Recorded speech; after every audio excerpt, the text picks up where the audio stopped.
এর থেকে বোধহয় এই জার্নির এত ভালো শুরু হতে পারে না এই সকালে।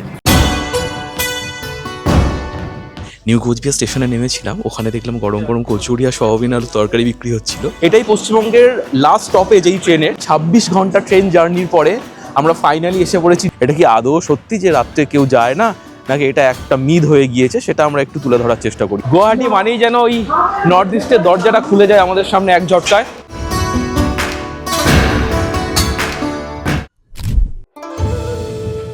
উত্তর পূর্ব ভারতের কোলে অবস্থিত আসাম, মণিপুর আর মায়ানমার সীমান্তে থাকা একটা ছোট্ট পাহাড়ি রাজ্য হলো নাগাল্যান্ড, যেখানকার বেশিরভাগ অংশই সবুজে ঢাকা পাহাড়, ঘন জঙ্গল, আঁকাবাঁকা নদী আর ঝর্ণায় পরিপূর্ণ, যেখানে বসবাসকারী 100% জনসংখ্যাই উপজাতির অন্তর্গত, যার মধ্যে বাস করে 17টি প্রধান উপজাতি, যাদের ভাষা, পোশাক, খাদ্যাভ্যাস, সংস্কৃতি সবকিছুই ভারতবর্ষের অন্যান্য রাজ্যের মানুষদের থেকে একেবারেই ভিন্ন। আর এইসব বিরল অভিজ্ঞতা সঞ্চয় করতে তোমাদেরকে ভার্চুয়ালি সাথে নিয়ে রওনা দিলাম রহস্য রোমাঞ্চে ঘেরা নাগাল্যান্ডের পথে। নাগাল্যান্ডে আমরা ছিলাম 6 দিন আর অ্যাটেন্ড করেছিলাম নাগাল্যান্ডের প্রধান উৎসব হর্নবিল ফেস্টিভ্যাল। অভিজ্ঞতা যদি জানতে চাও, বলবো জীবদ্দশায় একবার অন্তত এই উৎসবে তোমরা এসো।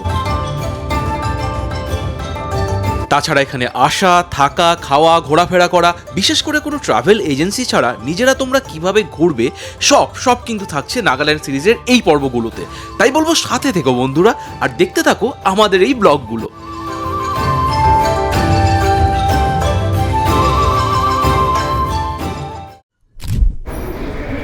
28 নভেম্বর 2025 শুক্রবার হাওড়া স্টেশনে দাঁড়িয়ে রয়েছে আমাদের উত্তর পূর্ব ভারতে যাওয়ার পক্ষীরাজ 15959 হাওড়া টু ডিব্রুগড়গামী কামরূপ এক্সপ্রেস।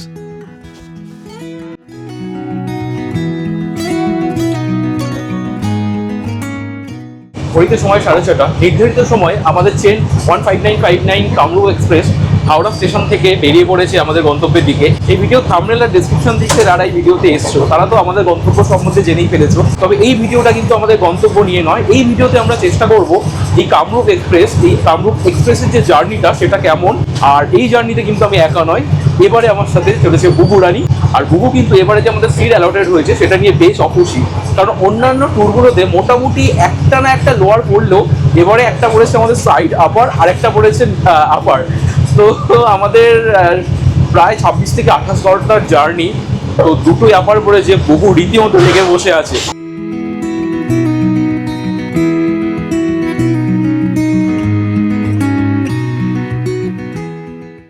আচ্ছা, একটা গুড নিউজ, আমি তো বলেছিলাম আমাদের একটা সাইড আপার আর একটা এমনি আপার। তো এখন টিটি এসছিলেন, আমি টিটির সাথে কথা বললাম। টিটি বললো এখানের যে নিচের সিটটা এটা এদের ইলেকট্রিশিয়ানের, এবার আমরা যদি ওকে রিকোয়েস্ট করি উনি ওপরে আর কি ঘুমাবেন, মানে উনি শুধু ঘুমানোর সময় আসবে।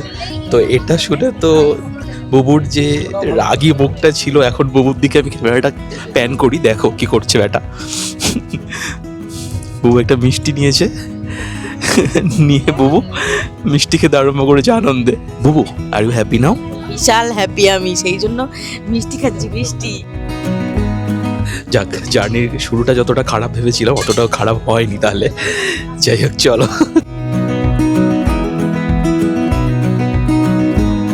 মিষ্টি আর মোমোর পর্ব চলতে চলতে হঠাৎ ট্রেনের জানলা থেকে বাইরে তাকিয়ে দেখি আমাদের ট্রেন না জানি কখন 103 কিলোমিটার পথ অতিক্রম করে নবদ্বীপ ধাপ স্টেশন চলে এসছে।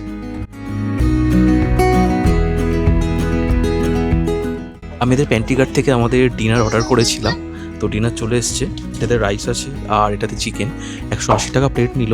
এখন দেখাই খাবারটা কেমন দেখতে, আর তারপর খেয়ে জানাচ্ছি খাবারটা কেমন খেতে।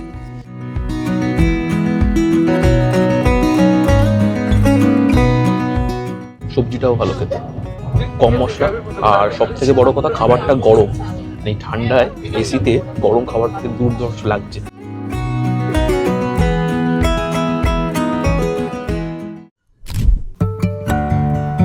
রাত্রে ডিনার করতে না করতেই আমাদের সহযাত্রীরা লাইট তাড়াতাড়ি অফ করে দেওয়ায় আর তেমন কিছু শ্যুট করতে পারিনি।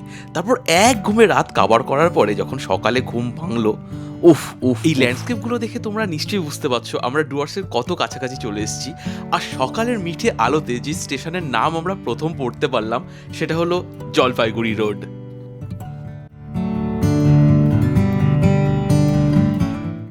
গুড মর্নিং, আমরা এখন দাঁড়িয়ে আছি জলপাইগুড়ি রোডে। আমার কাছে ফোনটা নেই, তাই আমি এই মুহূর্তে বলতে পারছি না যে আমাদের ট্রেন এই মুহূর্তে কতটা লেট। তবে রাত্রে ঘুমটা খুব ভালো হয়েছে, আর এক ঘুমে সকাল হয়ে গিয়েছে, খুব ভালো লাগছে। এখান থেকে কিন্তু ডুয়ার্স খুব কাছেই, তবে আজকে ডুয়ার্স না, এবারে আমাদের গন্তব্য তো তোমরা জানোই। চলো আপাতত ট্রেনে উঠে পড়ি। এই স্টেশনে হল্ট খুব বেশি সময়ের নয়। স্টেশন থেকে যেই না ট্রেন একটু এগিয়েছে, হঠাৎ বাঁ দিকে তাকিয়ে দেখি তিস্তার বুক চিরে সূর্যের লাল আভা ধীরে ধীরে ছড়িয়ে পড়ছে আকাশের বুকে। দেখো তো বন্ধুরা, সূর্যের প্রথম আলোতে কি অনৈসর্গিক লাগছে না তিস্তা নদীকে।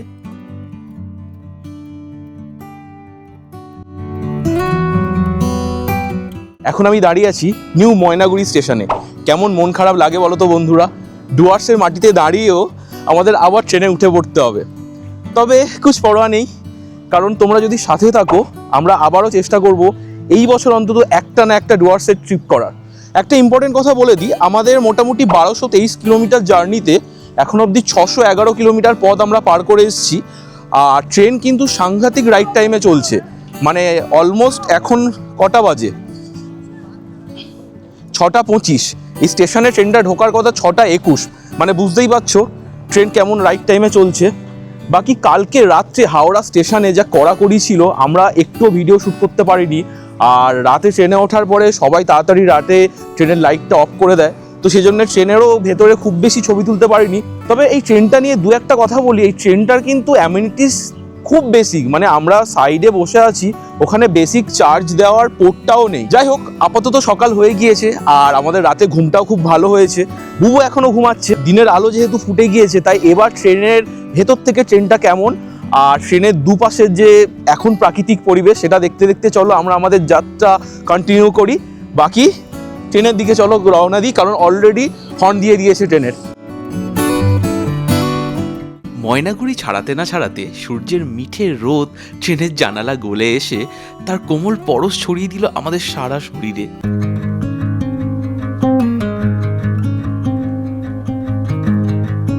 গুড মর্নিং বুবু।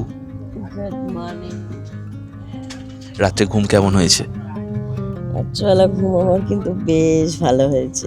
এখন তো আমরা ডুয়ার্সের মাটি ক্রস করছি, মন খারাপ হচ্ছে কি যে আমরা ডুয়ার্স ঘুরতে যেতে পারছি না? মন তো একটু একটু খারাপ লাগছে, এটা ঠিক, কারণ উত্তরবঙ্গের সব জায়গাগুলোই খুব টানে আমাকে। আর আমি আজকে রাত্রেবেলা কিন্তু হাতির স্বপ্ন দেখেছি। হাতি স্বপ্ন দেখার কি আছে আমি বুঝি না, কারণ আমরা নিজেরাই এখন বেসিক্যালি হাতি হয়ে গিয়েছি। যাই হোক, চলো একটু চাটা খাওয়া যাক নাকি? দুধ চা না লেবু চা? লেবু চা খাবো, লেবু চা। দেখা যাক লেবু চা কখন আসে। সকালের মিঠে রোদ গায়ে মাখতে মাখতে লেবু চাতে চুমুক বসাবো।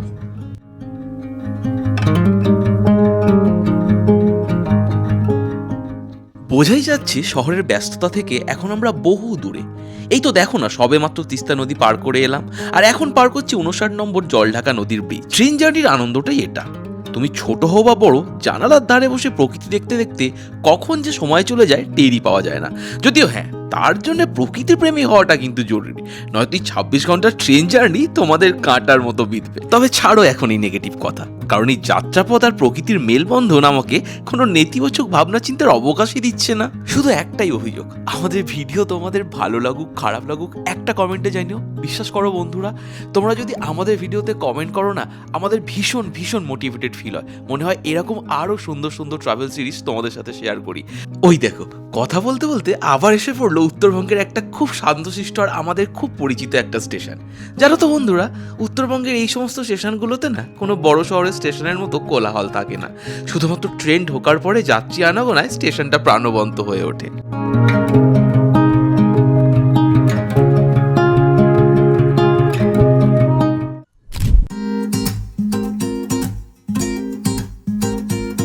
আমাদের ট্রেন এখন দাঁড়িয়ে আছে ধূপগুড়ি স্টেশনে। এই স্টেশনে হল্ট ওই 2-3 মিনিটের, আর স্টেশনের নাম ধূপগুড়ি সার্থক এই সময় অন্তত দাঁড়িয়ে।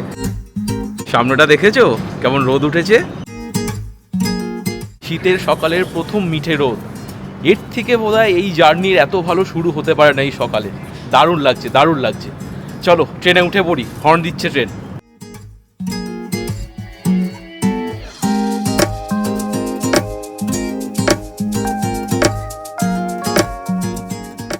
উফ, সত্যি বলবো একটা কথা, এবার না মনটা একটু হলেও খারাপ লাগছে।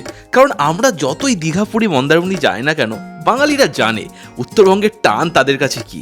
বিশ্বাস করো বন্ধুরা, একটা এমন অদ্ভুত মিক্স ফিলিংস কাজ করছে এখন মনের মধ্যে।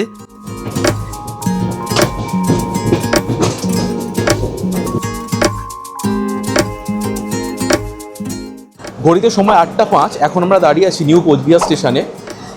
এখনও অবধি আমাদের ট্রেন মোটামুটি রাইট টাইমেই চলছে, মানে এখানে ঢোকার কথা 8টায় ঢুকেছে, 8:05-এ। আর এখন অবধি কিন্তু আমরা প্রায় 690 কিলোমিটার পথ, আর এটা আমাদের 23 নম্বর স্টপেজ। আর ঠিক এর পরের স্টেশনটাই হলো নিউ আলিপুরদুয়ার। চলো আমরা ট্রেনে উঠে পড়ি, আমাদের ট্রেন ছাড়ার সময় প্রায় হয়ে এসছে। এই স্টেশনে 4 মিনিটের স্টপেজ টাইম, যেটা প্রায় শেষ হয়ে এসছে কারণ হর্ন দিচ্ছে। চলো চটপট। নিউ কোচবিহার স্টেশনে নেমেছিলাম, ওখানে দেখলাম গরম গরম কচুরি আর সয়াবিন আর তরকারি বিক্রি হচ্ছিল। তো বউকে জিজ্ঞেস করতে বউ বললো হ্যাঁ খাবো, নিয়ে এসো। তো এক প্লেট নিয়ে এসেছি। বেশ খেতে। বউ পুরি সবজি খাক, আমরা পরে স্টেশনের জন্য ওয়েট করি।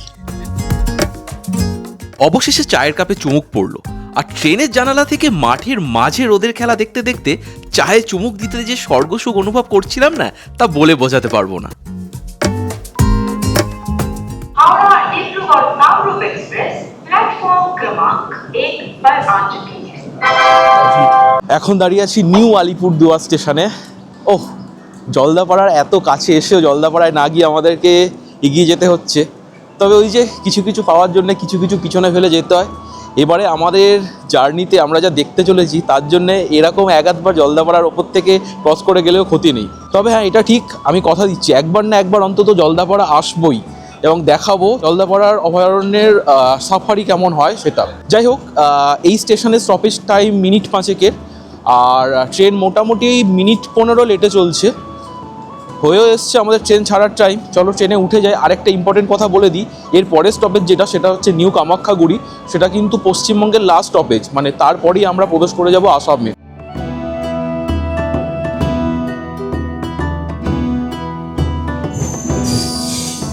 নিউ আলিপুরদুয়ার স্টেশনকে পিছনে ফেলে আমাদের ট্রেন এগিয়ে চললো কামাখ্যাগুড়ির দিকে। Tata new Alipur, tata Jaldapara, আবার দেখা হবেই। একদম, একজন ট্রাভেল ব্লগার হিসেবে এই মুহূর্তগুলোই তো আমার কাছে সবচেয়ে দামি, যেখানে আমার ক্যামেরা আর মন দুটোই আনন্দে ভরে ওঠে। আর সত্যি বলতে আরও বেশি আনন্দ লাগে আমার তোমাদের জন্যে, মানে ঘুরছে বাঙালি পরিবারের জন্য, যাদের সাথে নিয়ে আমি ভার্চুয়ালি ট্রাভেল করতে পারি। যেমনটা বলছিলাম, আমার পিছনে এখন কামাখ্যাগুড়ি স্টেশন। এটাই পশ্চিমবঙ্গের লাস্ট স্টপেজ এই ট্রেনের। এরপরে আমরা আসামে প্রবেশ করব। আর এই স্টেশনটা একটু দেখাই। এই স্টেশনটা বোধহয় খুব সম্প্রতি তৈরি হয়েছে, খুব সুন্দর, পরিষ্কার পরিচ্ছন্ন। এখনও সব সিট টিটগুলো লাগানো হয়নি, কিন্তু দিব্যি লাগছে দেখতে, একদম ফাঁকা ফাঁকা। দেখো,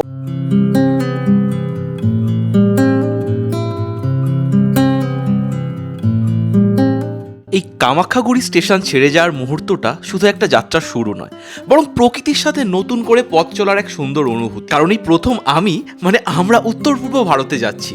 সেখানকার মানুষজন, তাদের ভাষা, সংস্কৃতি সবটাই আমাদের কাছে একেবারে নতুন।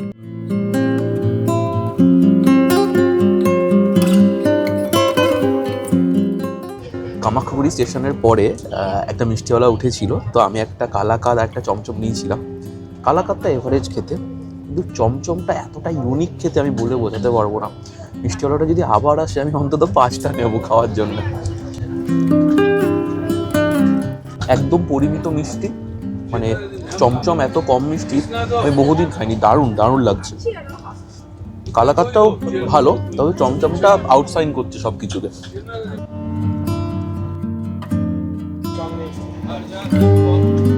যেমন ভাবা তেমন কাজ, আবার এসেছিলেন তো এই যে আবারও নিয়ে নিয়েছি একটা করে চমচম আর একটা করে কালাকাঁদ।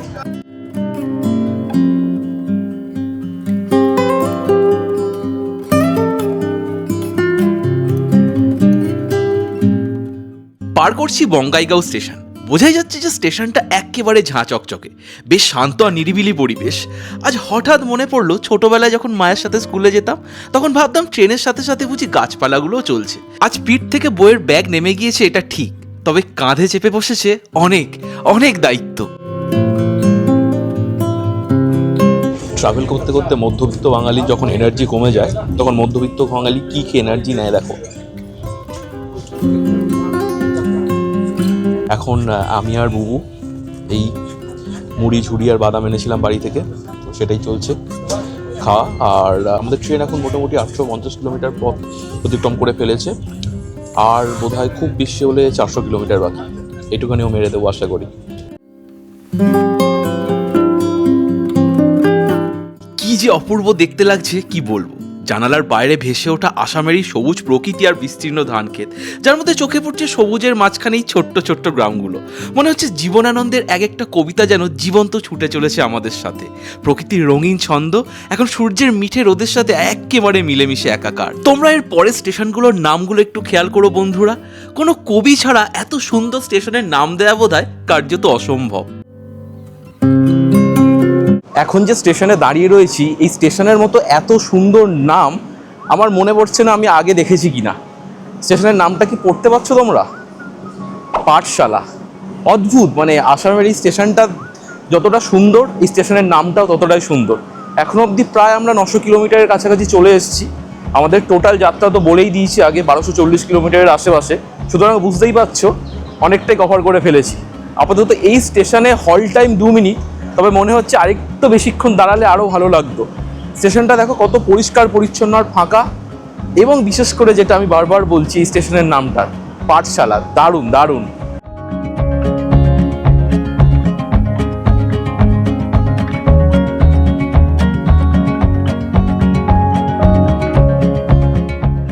আচ্ছা, পাঠশালা স্টেশনের পরে এখন আমরা যে স্টেশনে এসে দাঁড়িয়েছি, এই স্টেশনটার নামটাও কিন্তু ভারী মিষ্টি।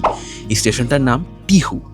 আর আমি যদি খুব ভুল না করে থাকি, আসামিতে টিহু মানে হচ্ছে শশা, এবং আসামে টিহু নামের একটা নদীও রয়েছে। আর আসামের এই স্টেশনগুলো পরপর যেগুলো আসছে, অ্যাস্থেটিক্যালি এত সুন্দর, ফাঁকা, পরিষ্কার পরিচ্ছন্ন। আমার মনে হচ্ছে প্রতিটা স্টেশনে যেন একটা আলাদা আলাদা গল্প। মানে এই স্টেশনগুলো এত সুন্দর দেখতে, ফাঁকা, পরিষ্কার পরিচ্ছন্ন বলে মনে হচ্ছে যে এই স্টেশনে শুধু বসে থাকি ঘন্টার পর ঘন্টা। কিন্তু আমাদের তো এখনও সেই উপায় নেই, কারণ আমাদের পথ এখনও অনেক বাকি। আমাদের গন্তব্য আরও অনেকটা দূরে। সেই গন্তব্য আস্তে আস্তে তো রাত হয়ে যাবে। যাই হোক, স্টেশনটা একটু দেখাই কেমন দেখতে লাগছে, তোমরা দেখো।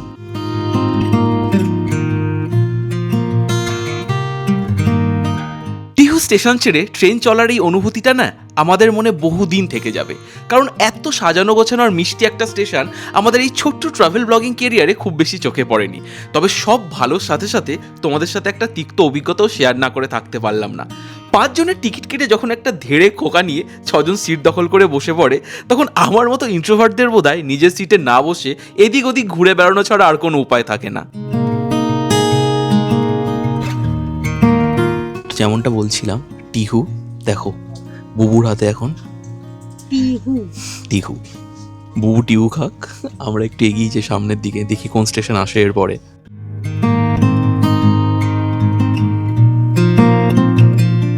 আচ্ছা, এখন আমরা দাঁড়িয়ে আছি রঙ্গিয়া জংশনে।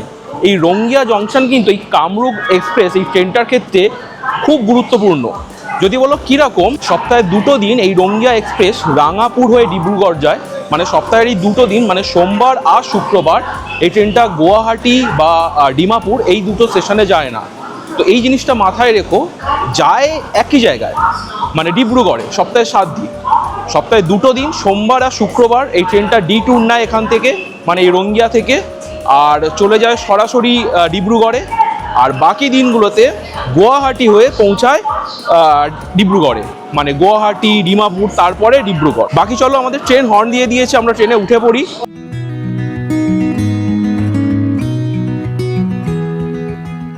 আমাদের দুপুরের লাঞ্চ চলে এসছে। আজকে লাঞ্চে আমরা অর্ডার করেছিলাম anda curry with extra rice. Same menu, ডাল, একটা সবজির তরকারি, আর এটাতে রয়েছে ডিম। কালকেও খেলাম, আজকেও খাচ্ছি। এই আইআরসিটিসির যে ভেন্ডার কামরূপ এক্সপ্রেসের, সত্যিই ভালো খাবার দাও, পরিষ্কার পরিচ্ছন্ন, এবং সবথেকে বড় কথা, তেল মশলা খুব পরিমিত, না কম না বেশি। মানে একদম ফিকাও লাগবে না, আবার অতিরিক্তও লাগবে না, প্রপার একদম ঠিকঠাক। মানে তোমরা যারা আসবে কামরূপ এক্সপ্রেসে, চোখ বন্ধ করে আইআরসিটিসি খাবার অ্যাভেল করতে পারো। তবে জানি না এই ভেন্ডার পাবে কিনা তোমরা। যদি এই ভেন্ডারও থাকে, ডেফিনেটলি তোমরা খাবার ভালো পাবে। ফাইনালি দেখা পাওয়া গেল আসামের পাহাড়। এবারে বেশ লাগছে, যদিও সূর্যি মামা পাটে বসতে চলেছেন, তবুও বহু অপেক্ষার পরে পাহাড়ের দর্শন। আহা, শান্তি, আলাদাই শান্তি। Welcome to Kamakhya junction. আমাদের ট্রেন এখন কামাখ্যা জংশনে দাঁড়িয়ে আছে। কামাখ্যা মন্দির যাওয়ার সব থেকে ভালো কাছাকাছি স্টেশন কিন্তু এই কামাখ্যা জংশন। হ্যাঁ, এর পরের যে স্টেশন সেটা হলো গুয়াহাটি থেকেও যাওয়া যায় কামাখ্যা, কিন্তু সেটা প্রায় ডিস্টেন্স ওই অ্যারাউন্ড 10 কিলোমিটার। আর এই কামাখ্যা জংশন থেকে অ্যারাউন্ড 5 থেকে 6 কিলোমিটার। এই কামাখ্যা জংশন থেকে শেয়ার অটো, প্রাইভেট ট্যাক্সি বা শেয়ার ট্যাক্সি সব কিছুই কামাখ্যার জন্য তোমরা পাবে। বাকি এই স্টেশনটা কিন্তু গুয়াহাটির মতো জমজমাট না, অনেক তুলনামূলক ফাঁকা।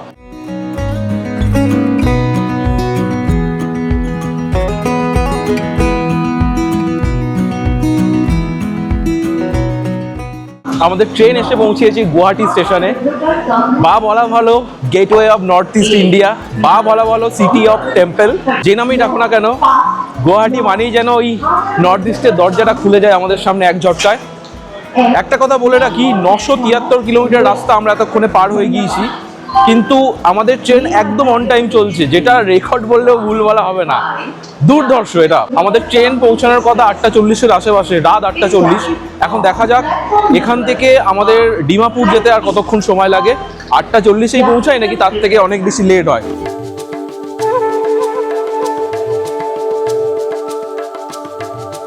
দিনের আলো নরম হয়ে এলো, আর সূর্যি মামও তার তেজ ত্যাগ করে পাটে বসলেন। দূরে পাহাড় আর সামনে দিগন্ত বিস্তৃত মাঠ, গাছপালার সারি, আর তার উপরে লাল কমলা আকাশ। সব মিলিয়ে এক স্বপ্নের মতো সন্ধ্যা নামার এই দৃশ্য। কি যে বিশেষণ প্রয়োগ করব সত্যি বুঝতে পারছি না।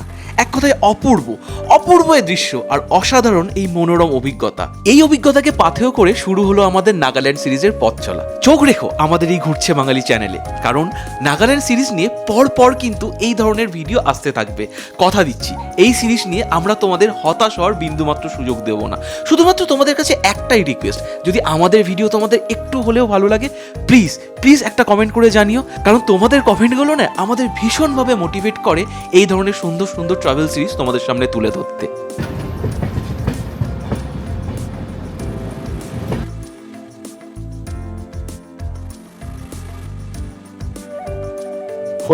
Welcome to Dimapur, the gateway of Nagaland. অবশেষে দীর্ঘ 26 ঘন্টা ট্রেন জার্নির পর আমরা নেমে পড়েছি ডিমাপুরে। আর আজকে আমরা এখানে রিটায়ারিং রুম বুক করেছি, এখানে থাকবো রাত্রে। তারপর কালকে সকাল সকাল এখান থেকে বেরোবো কোহিমার উদ্দেশ্যে। দুটো কথা বলে রাখা ভালো, সেটা হচ্ছে আমাদেরকে অনেকেই বলেছে যে রাত্রে এখান থেকে কোহিমা ট্রাভেল না করতে। তার প্রধানত দুটো কারণ। সেটা হচ্ছে, এক নম্বর, এই যে ডিমাপুর জায়গাটা, এটা সমতল ভূমি হলেও ডিমাপুর থেকে কিন্তু কোহিমা যাওয়ার রাস্তাটা পুরোটা পাহাড়ি। এবং দ্বিতীয়ত, ডিমাপুর বলো বা কোহিমা বলো, মোটামুটি 6টা সাড়ে 6টার পর সমস্ত দোকানপাট বা গাড়ি ঘোড়া চলাচল বন্ধ হয়ে যায়। তো সুতরাং পাহাড়ি রাস্তায় এবং এত গাড়ি ঘোড়ার কম অ্যাভেলেবিলিটি থাকে, সেজন্য মোটামুটি আমাদের যতজন চেনা পরিচিত আমাদেরকে বারণ করেছিল যে ডিমাপুর থেকে কোহিমা রাত্রে না যেতে। সেই জন্য আমরা ডিমাপুরে স্টেশনে রিটায়ারিং রুম একটা বুক করে নিয়েছিলাম অ্যারাউন্ড 499 টাকায় 12 ঘন্টার জন্যে। এখন আমরা রিটায়ারিং রুমে যাই, লাগেজপত্র রাখি, দেখাবো রিটায়ারিং রুমটা কেমন।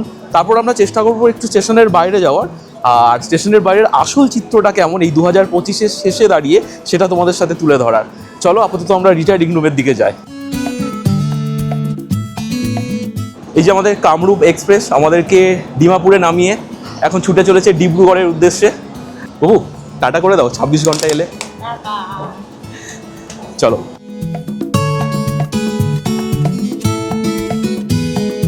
ডিমাপুর রেলওয়ে স্টেশনটা অন্য যে কোনো বড় রেলওয়ে স্টেশনের মতো হলেও একটা বেসিক পার্থক্য হচ্ছে, অন্য যে কোনো রেলওয়ে স্টেশনের থেকে ডিমাপুর রেলওয়ে স্টেশনটা রীতিমতো পরিষ্কার পরিচ্ছন্ন।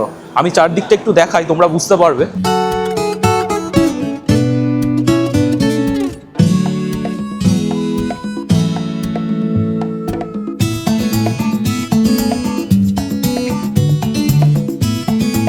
রেলের লাউঞ্জে দেখেছি অনেকবার, কিন্তু এই ফার্স্ট টাইম রিটায়ারিং রুমে থাকতে যাচ্ছি।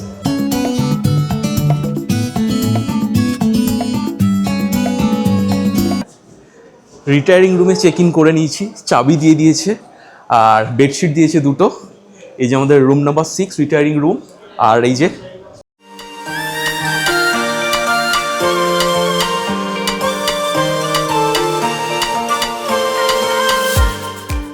ঘরে ঢুকেই প্রথমে এখানে একটা আলমারি রয়েছে ছোটোখাটো, আর এখানে দুটো কম্বল দিয়েছে।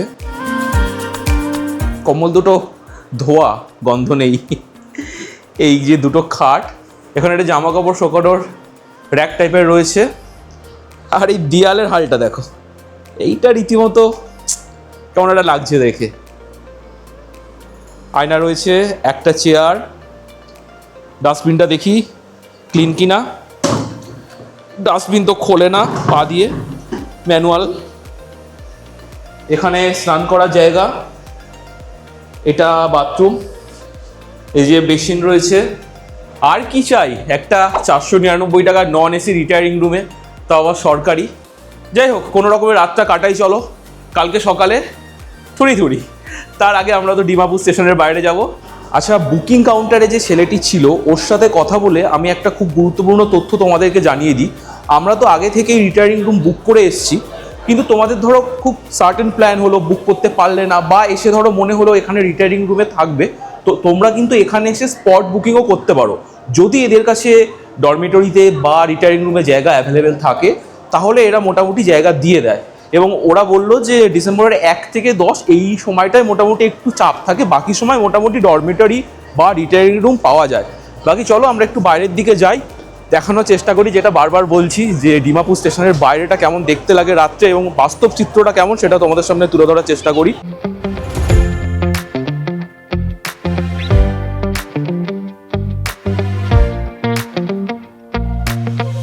এখন আমরা দাঁড়িয়ে আছি ডিমাপুর স্টেশনের বাইরে, আর আমাদের সামনে এখানে দেখো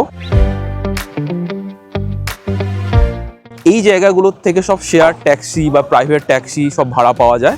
এটা হলো ওই ট্যাক্সি স্ট্যান্ড, আর একটু দূরে দেখতে পাচ্ছ কিনা জানি না, ওইদিকে যাবো, ওই দিকটাতে হলো বাস স্ট্যান্ড। আচ্ছা, আর একটা খুব মজার জিনিস বলে দিই, এতটা রাস্তা আসলাম, ভেবেছিলাম বেশ ঠান্ডা হবে, ডিমাপুরে কিন্তু তেমন খুব একটা ঠান্ডা নেই। এখানে এই সময় টেম্পারেচার চেক করলাম 90 ডিগ্রি সেলসিয়াসের আশেপাশে, আর আমরা যেখান থেকে আসছি মানে দক্ষিণ 24 পরগনা, ওখানে এখন চলছে 21, মানে 2 ডিগ্রির পার্থক্য। আমাদের তেমন কিছু পার্থক্য বোধ হচ্ছে না। বাকি চলো আমরা চারপাশটা একটু ঘুরি। আর এখানে দেখতেই পাচ্ছ এখনো প্রচুর গাড়ি রয়েছে, তো আমরা গাড়ি দাদাদের সাথে একটু কথা বলে এখানকার যে আসল সিনারিও ডিমাপুর থেকে কোহিমা যাওয়ার সেটা একটু আমাদের সামনে তুলে ধরার চেষ্টা করি। এটা কি আদৌ সত্যি যে রাত্রে কেউ যায় না, নাকি এটা একটা মিথ হয়ে গিয়েছে, সেটা আমরা একটু তুলে ধরার চেষ্টা করি, চলো। আচ্ছা, একটা জিনিস যেটা আমি মিস করে গিয়েছি, এটা কিন্তু এই যে ডিমাপুরের অটো স্ট্যান্ড, এখানে সব প্রাইভেট গাড়িগুলো যেমনটা বলেছি রয়েছে। আর এই হলো ডিমাপুর স্টেশনে ঢোকার রাস্তা, এইটা। বুবু কেমন? আমরা প্রথমবার সম্ভবত নর্থ ইস্ট, না? কেমন ফিলিংস হচ্ছে? দারুণ লাগছে, অনেক দিন থেকে আমার নাগাল্যান্ডে আসার কিন্তু ইচ্ছে ছিল। আর মানে আমরা এত মিথ শুনেছি এই রাত্রে, বিশেষ করে ডিমাপুর নিয়ে, ডিমাপুর স্টেশনের বাইরে দাঁড়িয়ে রীতিমতো একটা গা ছমছম ঘুরছে। আর নেভারদালেস চলো আমরা একটু কথা বলি, তুলে ধরার চেষ্টা করি তোমাদের সামনে আসল চিত্রটা। Let's go.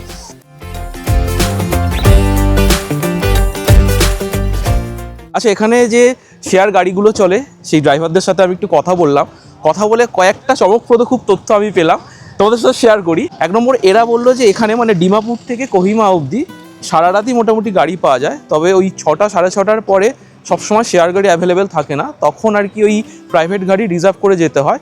ওই 2000 টাকার আশেপাশে ভাড়া পড়ে। আর কোহিমা থেকে যদি তোমরা ডিমাপুর আসতে চাও সেম ব্যাপার, ওই 5:30 6টার পরে ওখান থেকেও শেয়ার গাড়ি আসে না, তবে গাড়ি সবসময় পাওয়া যায়। যদি কারো কোনো গাড়িওয়ালার সাথে চেনা থাকে সে নিয়ে আসে, ওই 2-2,500 টাকা যে যেরকম পারে নেয়। আরেকটা বিষয় সেটা হচ্ছে এই যে আইএলপি মানে ইনার লাইন পারমিট, যেটা নাগাল্যান্ডে আসলে করতে হয়, আমাদের যেটা অনলাইনে 200 টাকা করে পড়েছিল, সেটা কিন্তু এই হর্নবিল ফেস্টিভ্যালের সময় মানে ডিসেম্বরের 1 থেকে ডিসেম্বরের 10 অবধি এই 10 দিন কিন্তু আইএলপি লাগে না যারা নাগাল্যান্ডে আসে হর্নবিলের জন্য। এইটা খুব চমকপ্রদ তথ্য, তবে আমি শিওর না, এই তথ্যটা আমি আরেকবার রিভেরিফাই করে তোমাদের সাথে শেয়ার করব যে এটা ঠিক না ভুল। আর আরেকটা কথা শুনলাম যে হর্নবিলের সময় নাকি রাস্তাঘাট বা পুলিশি যে প্রহরা সেটা খুব আঁটোসাঁটো থাকে, বিশেষ করে কোহিমা বা খোনোবা এই অঞ্চলগুলোতে। তো রাত্রে ওরা বললো যে ট্যুরিস্টরা এই সময় রাত্রে মুভমেন্ট করাটা খুব সেফ তাদের পক্ষে। অন্য সময় তোমাদের ওপরে, আমি যেমনটা বললাম আমরা এখানে রাত্রে থেকে গেলাম, তোমাদের ইচ্ছা হলে আমি তো ইনফরমেশন দিয়ে দিলাম, তোমাদের যদি হোটেল ওখানে বুক করা থাকে তোমরা চাইলে গাড়ি রিজার্ভ করে যেতেই পারো, বা এখানে থেকে পরের দিন সকালে সকালে আমরা যেরকম বেরোবো কোহিমার উদ্দেশ্যে সেরকম তোমরা কোহিমার উদ্দেশ্যে বেরোতে পারো। বাকি চলো, আমার এই যে পিছনে দেখছো ফুড ট্র্যাক, এখানে শুনেছি খুব ভালো খাবার পাওয়া যায়। আমরা ওখানে একটু যাই, দেখি কি খাবার টাবার পাওয়া যায়, কারণ আমাদের খিদে পেয়েছে। আমরা দুপুরের পরে আর তেমন ভারী কিছু খাইনি। আর কি আমাদের খেয়ে আমরা ঘরে চলে যাই, বাকি কালকে সকালে এখানে আসি। আর আমার ঠিক পিছনেই যদি দেখায়, এদিকটা হচ্ছে বাস স্ট্যান্ড, আমি এখন দাঁড়িয়ে আছি অটো স্ট্যান্ডে। আর আমার বাঁ দিকে এখানে সব শেয়ার গাড়িগুলো পাওয়া যায়, মোটামুটি সব গাড়ি ঘোড়া একই জায়গা থেকে পাওয়া যায়। এটা একটা দেখছি যে এই ডিমাপুর স্টেশনের খুব ভালো মানে সিস্টেম, যে সব গাড়ি ঘোড়া মোটামুটি এক জায়গা থেকেই ছাড়ে। বাকি চলো, যেমনটা বললাম যে খিদে পেয়েছে, আর বেশি কথা বাড়িয়ে লাভ নেই, রাতও অনেক হয়েছে। দোকানপাট বাইরে যা দেখছি সবই মোটামুটি বন্ধ, দু একটা খাবারের ওই যে স্ট্রিট ফুডগুলো হয় সেগুলো দু একটা খোলা, কিন্তু মেন যে দোকানগুলো মানে যে দোকানগুলোতে শাটার আছে সেই সব দোকানেই দেখতে পাচ্ছি শাটার ফেলা। চলো, আমাদের ফুড ট্রাক ডাকছে, যাই আস্তে আস্তে ওখানে কি পাওয়া যায়।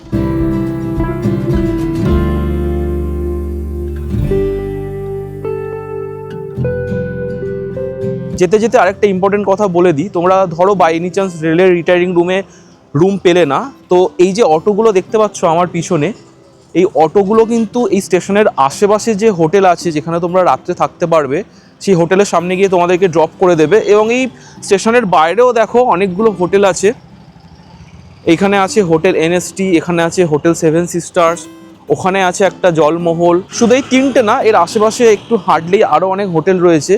এবং ডিমাপুর স্টেশনের খুব কাছেই এদের সম্ভবত ডিমাপুর ট্যুরিস্ট লজও রয়েছে, যেটা সরকারি। চলো ফাইনালি আমরা যাই, একটু খাওয়া দাওয়া করি।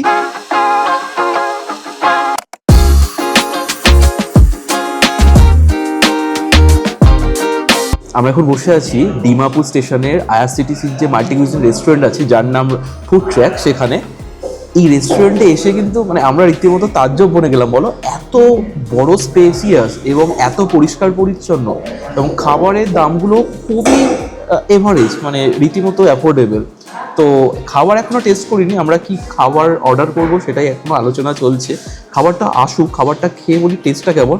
তবে অ্যাম্বিয়েন্সটা দেখে আমি আর বুবু রীতিমতো ছিটকে গিয়েছি, দুর্ধর্ষ বললেও কম বলা হয়। পরিষ্কার পরিচ্ছন্ন, নিট ক্লিন, এবং এতে স্টাফেদের ব্যবহার, আসতেই সাথে সাথে মেনু কার্ড বাড়িয়ে দিল, আমাদের বসার সিট করে দিল।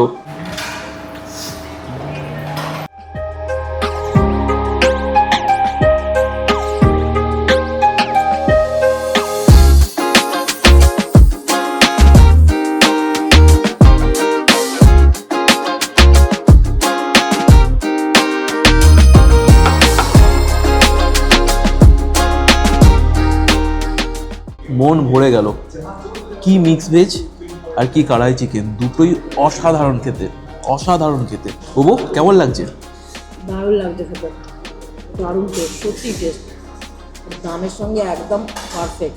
ডিমাপুরে তোমরা রাত্রে এলে, তোমরা যদি রেলের রিটায়ারিং রুমে নাও থাকো, আশেপাশে হোটেলে থাকো, তাও আমি সাজেস্ট করব এখান থেকে তোমরা ডিনারটা করে তারপর তোমাদের হোটেলে চেক ইন করো। মারাত্মক ভাই, মানে এত ভালো খাবার হবে যে আমরা মানে আমাদের কল্পনাতীত, আমরা আশাও করিনি।